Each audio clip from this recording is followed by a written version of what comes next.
नमस्कार, सत श्री अकाल, आदाब। मेरा नाम मनदीप पूनिया है और आप सुन रहे हैं पंजाबी रेडियो यूएस से। मैं एक बार फिर हाजिर हूं नए बुलेटिन के साथ और शुरुआत करते हैं आज की मुख्य खबरों से। यूक्रेन के राष्ट्रपति वोलोदिमीर जेलेंस्की ने दावा किया है कि उनकी सेना रूस के कई इलाकों में आगे बढ़ रही है। रूस ने भी अपने 2 इलाकों में इमरजेंसी लगा दी है और रूस ने भी कहा है कि यूक्रेन ने कई जगह पर हमले किए हैं।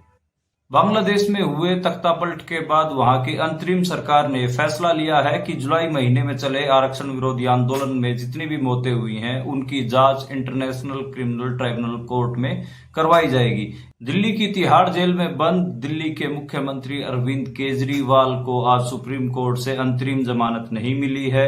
उनके वकील अभिषेक मनु सिंघवी को कोर्ट ने कहा कि वे अभी उनको जमानत नहीं दे रहे हैं, बल्कि सीबीआई को नोटिस जारी करके उनसे जवाब मांगा जा रहा है कि उन्होंने हाई कोर्ट के फैसले को सुप्रीम कोर्ट में क्यों चुनौती दी। ओलंपिक्स में कुश्ती इवेंट में फाइनल में पहुंचने वाली विनेश फोगाट का मामला अब 16 अगस्त तक टाल दिया गया है। आपको बता दें कि उनको सिल्वर मेडल दिया जाना था, लेकिन उनको अयोग्य करार दे दिया गया।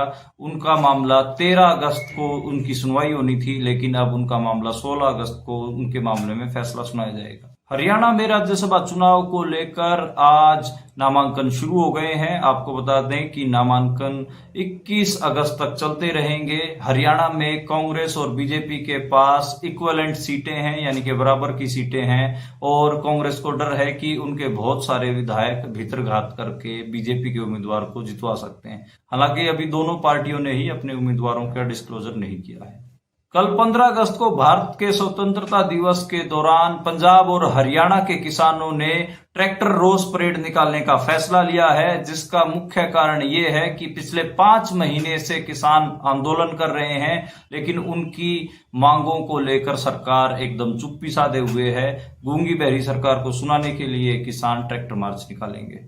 पंजाब की खडूर साहिब सीट से सांसद और असम की डिब्रूगढ़ जेल में बंद अमृतपाल सिंह के पिता तरसेम सिंह आज लुधियाना पहुंचे। उन्होंने वहां पर एक प्रेस कॉन्फ्रेंस में ये कहा कि ड्रग तस्कर को पंजाब सरकार ने डिब्रूगढ़ भेजा है, कोई भी अनहोनी हुई तो उसकी जिम्मेदार पंजाब सरकार होगी। महाराष्ट्र में भी विधानसभा चुनाव से पहले बहुत सारे अलग अलग समीकरण बनते दिख रहे हैं। बीजेपी के साथ अलायंस में शामिल अजित पवार ने आज अपनी बहन के खिलाफ अपनी पत्नी को चुनाव लड़ाने के लिए माफी मांगी है और उन्होंने कहा है कि उन्होंने अपनी बहन के खिलाफ अपनी पत्नी को उतारकर बहुत बड़ी गलती की। ये थी आज की मुख्य खबरें। अब इन खबरों का करते हैं विश्लेषण और शुरुआत करते हैं पहली खबर से। पहली रूस और यूक्रेन के युद्ध के बारे में। पहले भी इसके ऊपर मैं बहुत सारी अपडेट आपको दे चुका हूं। अब जो रिसेंट अपडेट है वो कहीं ना कहीं यूक्रेन की तरफ से आई है, और जो यूक्रेन के राष्ट्रपति हैं जेलेंस्की, उन्होंने ट्विटर पे ट्वीट करके कहा है कि वो रूस के कई इलाकों में आगे बढ़ चुके हैं, बहुत सारी डायरेक्शन से वो आगे बढ़े हैं। हालांकि अभी तक ये इंडिपेंडेंटली कोई भी वेरीफाई करने वाला नहीं है, कोई भी जर्नलिस्ट भी नहीं कर पाया है कि जो यूक्रेन की सेना है वो कितना आगे बढ़ी है। हालांकि रूस ने भी एक नोटिफिकेशन जारी करते हुए 2 इलाकों में इमरजेंसी लगा दी है और उसको कहीं ना कहीं वॉर इमरजेंसी कहा जा रहा है। तो ये माना जा रहा है कि यूक्रेन आगे बढ़ा है। यूक्रेन ने एक दावा और किया है कि जो एंटी मिसाइल एक हिसाब से जो उनके पास टेक्नोलॉजी, उन्होंने रूस की कई मिसाइलों को, कई ड्रोन्स को मार गिराया है। हालांकि अभी इन सब दावों की, रूस के दावों की और यूक्रेन के दावों की कोई पुष्टि नहीं की जा सकती। अब हम अगली खबर की ओर बढ़ते हैं और अगली खबर बांग्लादेश से आई। बांग्लादेश में भी आप सबको पता है कि तख्ता पलट हुआ है और अभी वहां पर मोहम्मद यूनिस के नेतृत्व में एक इंटरिम गवर्नमेंट चल रही है। पहले जो शेख हसीना थी वो प्रधानमंत्री थी, लेकिन उनको अब देश छोड़ना पड़ा है। और जो इंटरिम गवर्नमेंट है उसके जो सुरक्षा सलाहकार हैं, उन्होंने फैसला लिया है कि अब बांग्लादेश जो जुलाई महीने में एंटी रिजर्वेशन मूवमेंट चला था, उसमें जितने भी स्टूडेंट्स की डेथ हुई थी, जितने भी छात्रों को पुलिस की गोली से मारा गया था, उन सब की जांचें इंटरनेशनल क्रिमिनल ट्राइब्यूनल कोर्ट में होंगी। तो कहीं ना कहीं इस मामले को इंटरनेशनल बनाने के लिए जो नई गवर्नमेंट बनी उन्होंने ये फैसला लिया है। शेख हसीना का भी इसको लेकर एक कहीं ना कहीं स्टेटमेंट आया। पहली बार मैं तो कहूंगा कि पहला स्टेटमेंट है शेख हसीना का आफ्टर दिस। तो जितना भी ये तख्ता पलट हुआ उसके बाद शेख हसीना ने कहा है कि बांग्लादेश में जो तख्ता पलट हुआ उसमें गोरी चमड़ी के लोगों का हाथ है, और एक हिसाब से उन्होंने भी इनडायरेक्टली अमेरिका को ही टारगेट किया है। हालांकि अमेरिका पहले भी कह चुका है कि बांग्लादेश में जो कुछ भी हुआ है, बांग्लादेश का भविष्य बांग्लादेश के लोगों के हाथ में है और बांग्लादेश के लोगों ने ही वो तख्ता पलट किया है। लेकिन सवाल अमेरिका की तरफ लगातार उठ रहे हैं। अब हम अगली खबर की ओर बढ़ते हैं, और अगली खबर दिल्ली के मुख्यमंत्री अरविंद केजरीवाल के बारे में है। हम सबको पता है कि वो दिल्ली के मुख्यमंत्री हो, दिल्ली की ही तिहाड़ जेल में बंद हैं और शराब नीति घोटाले मामले में वो बंद हैं, और सीबीआई ईडी उनको शराब नीति घोटाले का किंग पिन मान रही है। शराब नीति घोटाले में ये तक आरोप लगे हैं कि जिनके लिए नीति बनाई गई उनसे गोवा में इलेक्शन लड़ने के लिए फंड लिया गया, और ये भी कहा जा रहा है कि बहुत सारा फंड का पैसा पंजाब में और दिल्ली में भी इस्तेमाल किया गया है। हालांकि इसकी कोई पुष्टि नहीं की जा सकती, क्योंकि तो कहीं ना कहीं अरविंद केजरीवाल के ऊपर आरोप लगाए जा रहे हैं। अरविंद केजरीवाल को दिल्ली हाईकोर्ट ने जमानत दे दी थी, लेकिन तुरंत सीबीआई सुप्रीम कोर्ट पहुंच गई, उनकी जमानत पर स्टे ले आई। उनके मामले में सुनवाई हो रही है, और मनीष सिसोदिया जो डिप्टी चीफ मिनिस्टर थे दिल्ली सरकार में, उनकी एक हिसाब से जमानत अर्जी मंजूर हो चुकी है। तो अब ये कयास लगाए जा रहे हैं कि शायद अरविंद केजरीवाल भी जेल से बाहर आए। पर आज की सुनवाई में कहीं ना कहीं जजों ने अरविंद केजरीवाल को राहत नहीं दी है। उनके मामले में अब अगली सुनवाई 23 अगस्त को होगी। जजों ने ये कहा है कि हम अभी अरविंद केजरीवाल के मामले में जमानत नहीं दे रहे, बल्कि सीबीआई को हमने नोटिस जारी कर रहे हैं, और सीबीआई को नोटिस जारी करते हुए पूछा है कि अरविंद केजरीवाल की जमानत के ऊपर जो उनको दिल्ली हाईकोर्ट से मिली थी उसके ऊपर स्टे क्यों चाह रही थी सीबीआई। तो कहीं ना कहीं 23 अगस्त का आप इंतजार करिए, और मेरे को लग रहा है कि 23 अगस्त को कहीं ना कहीं अरविंद केजरीवाल को जमानत मिल सकती है। अब हम अगली खबर की ओर बढ़ते हैं, और अगली खबर पेरिस से है। पेरिस में हम सबको पता है कि ओलंपिक्स खत्म हो गए हैं, लेकिन भारत का अपना एक ओलंपिक पदक वहां पर रखा हुआ है अभी भी, वो है विनेश फोगाट का। और विनेश फोगाट हम सबको पता है कि 50 केजी 50 किलो महिला रेसलिंग में फाइनल में पहुंच गई थी, लेकिन उनको 100 ग्राम वजन अधिक होने के कारण उनको निकाल दिया गया। अगले दिन वजन हुआ, ये पहले दिन की बात नहीं, अगले दिन। तो कहीं ना कहीं उसके बाद जो रेसलिंग फेडरेशन है, जो इंटरनेशनल रेसलिंग फेडरेशन है, उसका नाम है UWW, यानी कि यूनाइटेड वर्ल्ड रेसलिंग। उसके जो रूल्स हैं उनमें बहुत सारा वेगनेस है, बहुत सारे उन पारदर्शिता नहीं है। उनको चैलेंज किया था विनेश फोगाट ने, और फैसला पहले 13 यानी कल आना था, लेकिन कल जज ने कहा कि अब फैसला 16 तारीख को सुनाया जाएगा। तो जज इसमें पूरे टाइम ले रही हैं, और उन्होंने दोनों पक्षों की दलीलें सुनी है, UWW की भी सुनी है, ओलंपिक्स वालों की भी सुनी है, विनेश फोगाट की भी सुनी है। तो कहीं ना कहीं लोग ये भी कयास लगा रहे हैं कि बहुत हद तक विनेश फोगाट को सिल्वर मेडल दिया जा सकता है, जज उनके हक में फैसला सुना सकती है। विनेश फोगाट का स्वागत 17 अगस्त को किया जाएगा इंडिया में, और 17 अगस्त को वो दिल्ली के एयरपोर्ट पे उतरेंगी, और वहां से उनके गांव तक एक हिसाब से किसानों ने ये फैसला लिया है कि उनका पूरा मार्च बनाया जाएगा, ह्यूमन चेन और ट्रैक्टर, और बहुत सारे लोग उनके स्वागत का इंतजार कर रहे हैं। विनेश फोगाट के ऊपर बहुत सारे नाम भी कहीं ना कहीं दिए हैं लोगों ने, बहुत सारे नाम उनके लिए अनाउंस किए गए हैं। अब हम अगली खबर की बढ़ते हैं, और अगली खबर हरियाणा के राज्यसभा चुनाव के बारे में है। हरियाणा में राज्यसभा चुनाव को लेकर बहुत सारी कयास लगाए जा रहे थे कि बीजेपी और कांग्रेस किसको टिकट देगी। वैसे आज फाइनली नॉमिनेशन की तारीख तो आ गई है, आज से ही हरियाणा राज्यसभा चुनाव के लिए नॉमिनेशन फाइल कर सकते हैं, और नॉमिनेशन की आखिरी डेट 21 अगस्त है, यानी कि 21 अगस्त तक नॉमिनेशन फाइल करने हैं। लेकिन अभी तक बीजेपी ने भी कोई अपना कैंडिडेट फाइनल नहीं किया है, और कांग्रेस ने भी कोई अपना कैंडिडेट फाइनल नहीं किया है।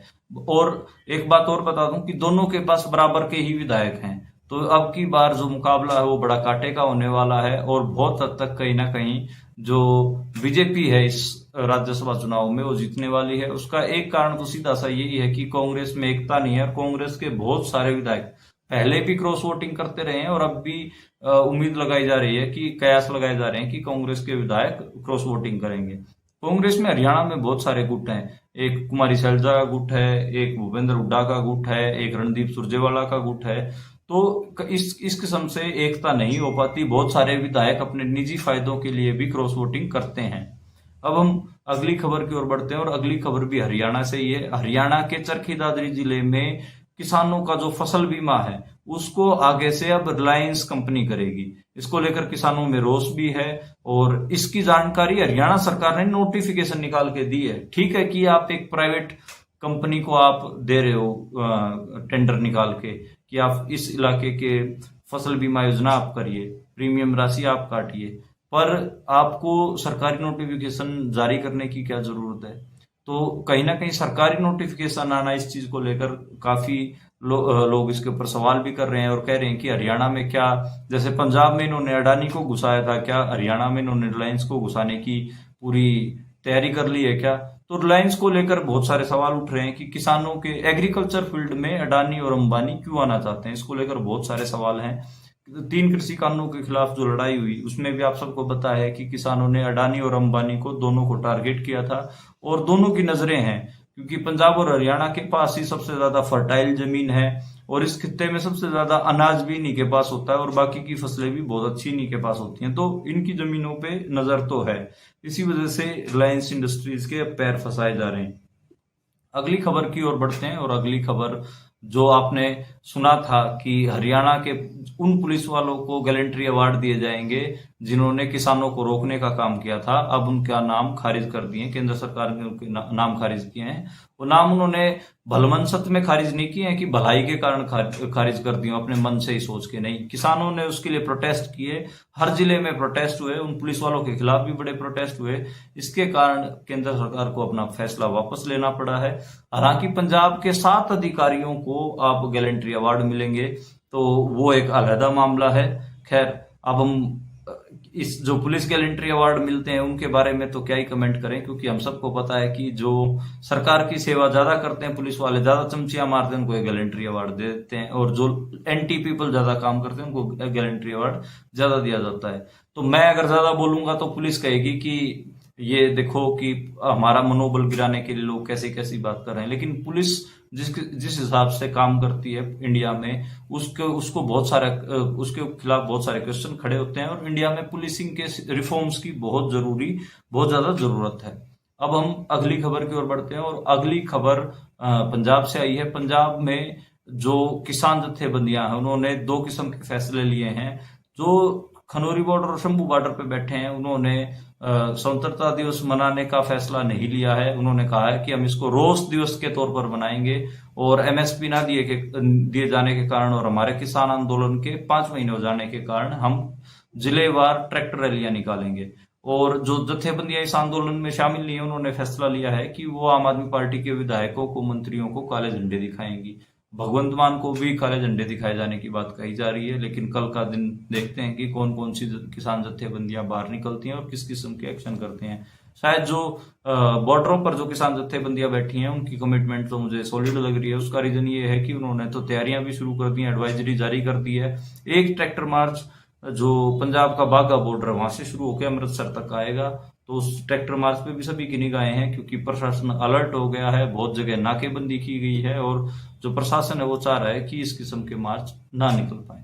अब हम अगली खबर की ओर बढ़ते हैं और अगली खबर कल की ही खबर का एक अगला हिस्सा है। कल मैंने आपको कहा था कि पंजाब पुलिस ने एक नशा तस्कर को गिरफ्तार करके असम की डिब्रूगढ़ जेल में भेजा है और आपसे ये भी दरख्वास्त की थी कि इस वीडियो को सेव कर लीजिए कि ये नशा तस्कर भलमनसत में, यानी कि कोई भलाई में नहीं भेजा है। ये इसलिए भेजा गया है ताकि अमृतपाल सिंह के खिलाफ साजिश की जा सके। और आज कहीं ना कहीं उनके पिताजी का नाम है सरदार तरसेम सिंह, उन्होंने भी लुधियाना में यह बात कही है। सिख जत्थेबंदियों के साथ उन्होंने मीटिंग भी की, उसके बाद मीडिया में आके बयान दिया कि जो नशा तस्कर को, ड्रग तस्कर को असम की डिब्रूगढ़ जेल भेजा जा रहा है वो कहीं ना कहीं उनके बेटे को टारगेट करने के लिए भेजा जा रहा है। अगर उनके बेटे के साथ कुछ भी होता है तो उसकी जिम्मेदार पंजाब सरकार होगी। तो कल जो बात मैंने कही थी आज उनके पिताजी ने भी कही है और ये मतलब एक हिसाब जो एक सेक्शन है, बौद्धिक सेक्शन है पंजाब का, उसमें बात लगातार चली रही है। शुरुआत में आपको इन ऐसी बतौर पत्रकार मेरा फर्ज बनता है कि ऐसी चीजों की तरफ ध्यान दिलवाया जाए, क्योंकि आज का समय नैरेटिव का समय है, लोग नैरेटिव बना देते हैं। तो हम सबको पता है कि अमृतपाल सिंह के भाई को भी गिरफ्तार किस लिए किया गया था, 4 ग्राम ड्रग दिखा के, ताकि वो नैरेटिव बनाना चाह रहे थे कि अमृतपाल सिंह के परिवार को नशा लेने वाला, नशा तस्कर घोषित किया जा सके। और अब भी पंजाब सरकार ने जो एक कदम उठाया है उस सब में भी आप समझिए कि नैरेटिव की खेल है सारी। ताकि अमृतपाल सिंह को भी नशे वशे की चीजों में उलझाया जा सके। अब हम अगली खबर की ओर बढ़ते हैं और जो अगली खबर है वो कहीं ना कहीं महाराष्ट्र से है। महाराष्ट्र में भी विधानसभा चुनाव होने वाले हैं और महाराष्ट्र में मैं वैसे तो आपको लगेगा कि मैं महाराष्ट्र की खबर क्यों बता रहा हूं, क्योंकि विधानसभा चुनाव होने वाले हैं और विधानसभा चुनाव मेरे को लगता है कि महाराष्ट्र के बारे में थोड़ी आपको जानकारी हो। वहां पर जो एनसीपी है, नेशनल कांग्रेस पार्टी, आप सबको पता है कि उसमें दो फ्रैक्शन हो चुके हैं। अजीत पवार और शरद पवार दोनों चाचा भतीजे हैं और आज अजीत पवार ने कहा है कि उन्होंने अपनी बहन सुप्रिया सुले, उनकी बहन का नाम है सुप्रिया सुले, जो कि शरद पवार के गुट में ही हैं, उनके खिलाफ अपनी पत्नी को इलेक्शन लड़ा के, लोकसभा के इलेक्शन में उनके खिलाफ लड़ाया गया था अमरावती से, वो बहुत गलत किया है और उसको लेकर उन्होंने माफी मांगी है। कहीं ना कहीं अजीत पवार वापसी करना चाह रहे हैं इंडिया अलायंस में, यानी कि शरद पवार के गुट में शामिल होना चाह रहे हैं। वो अभी बीजेपी में शामिल हैं, लेकिन बीजेपी में उनकी दाल नहीं गल रही है, उनके पार्टी के लोग भी छोड़ के जा रहे हैं। और महाराष्ट्र में शिवसेना को तोड़े जाने की वजह से और एनसीपी को तोड़े जाने की वजह से एंटी बीजेपी माहौल हो गया है। जैसा हरियाणा और पंजाब में बीजेपी के खिलाफ माहौल है, ठीक वैसा ही माहौल कहीं ना कहीं महाराष्ट्र में भी वहां के लोकल्स का हो गया है और खासकर फार्मिंग कम्युनिटीज का। तो ये आज की खबरें थी मोटा मोटी और उनका विश्लेषण था। कल दोबारा मुलाकात होगी नई खबरों के साथ, नए विश्लेषण के साथ। आप देखते